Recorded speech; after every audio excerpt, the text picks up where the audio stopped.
வணக்கம் வியூவர்ஸ்.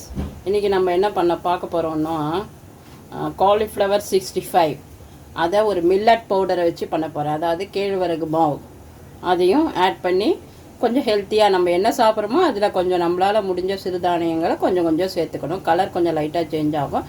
அதை பற்றி நம்ம பண்ணக்கூடாது. டேஸ்ட் ரொம்ப நல்லாயிருக்கும். இப்போ பாருங்கள், நான் என்ன ஆட் பண்ணுறேன் பார்த்தீங்கன்னா, காரப்பொடி, அதாவது பியூர் மிளகாப்பொடி. உங்களுக்கு கம்மியாக வேணும்னா கம்மியாக போட்டுக்கோங்க, இல்லைன்னா இதுலேயே கூட நீங்கள் பெப்பர் போட்டுக்கலாம். இப்போ நான் என்ன பண்ணுறேன், கேழ்வரகு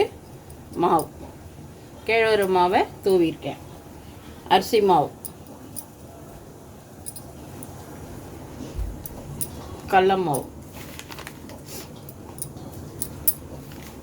ஏற்கனவே வேக போட்ட காலிஃப்ளவர், அதாவது என்னென்னா சும்மா கொஞ்சம் சுட தண்ணியில் கொஞ்சம் போட்டு எடுக்கிறது, அவ்வளோதான். ரொம்பலாம் வேக போட வேண்டாம். அப்புறம் அதுக்கு தேவையான உப்பு. நீங்கள் எப்போவுமே கொஞ்சம் பூண்டு போட்டுட்டா நல்லாயிருக்கும். அது ஆப்ஷன் தான், போடுறது போடாது உங்களோட ஆப்ஷன். அது கருவேப்பிலை. இப்போ இதை நம்ம பெரட்டி வச்சுக்கணும். லைட்டாக கொஞ்சோண்டு தண்ணி வேணும்னா சேர்த்துக்கலாம், இல்லைன்னா அதில் இருக்கிற அந்த வேக போட்டதுனால கொஞ்சம் தண்ணி இருக்குல்ல, அது பாருங்கள், அதுவே கொஞ்சம் மேரினேட் ஆகிடுச்சு பாருங்கள். அதோட அது ஒத்தி நல்லா வந்திருக்கா பாருங்கள். இப்போ நம்ம பெசரி வச்சதெல்லாம் எப்படி இருக்குது பாருங்கள், நல்லா ஊறிட்டு அதில் இருக்கிற நான் தண்ணியே தெளிக்கலை. இப்போ நம்ம என்ன பண்ண போகிறோம், இதை அப்படியே போட போகிறோம்.